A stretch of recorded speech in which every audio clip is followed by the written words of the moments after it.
My name is Mrs. Jagger. The book I'm going to tell you about today is The Summer of Letting Go by Gay Polisner. Here's what the book says about itself. Summer has begun. The beach beckons. But Francesca Schnell is going nowhere. 4 years ago, Francesca's little brother Simon drowned, and Francesca was the one who should have been watching. Now Francesca is about to turn 16, but guilt keeps her stuck in the past.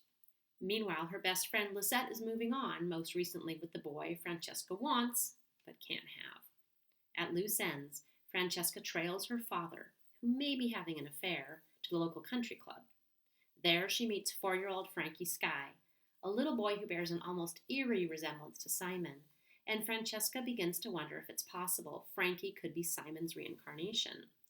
Their surprising friendship leads Francesca to places she thought she'd never dared to go, and it begins to seem possible to forgive herself, grow up, and even fall in love, whether or not she solves the riddle of Frankie Sky.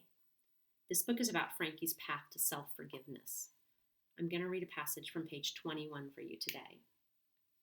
At the top of the steps, I freeze. Simon's door is open.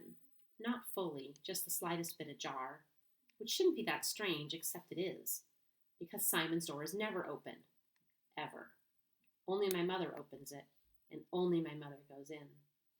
And neither she nor my dad is home. It's not like there's a rule against his door being open. It's just unspoken, the way it's always been. In the weeks after he died, Mom went in there and cleaned out some things. I don't know what things. Then closed the door and kept it that way. It seemed clear she didn't want anyone else to go in. But now here it is, open, in the middle of the afternoon. I stare at the narrow opening, my mind racing to the blonde boy once again, but I shake the thought. Now I'm just being silly. Maybe Mom is home.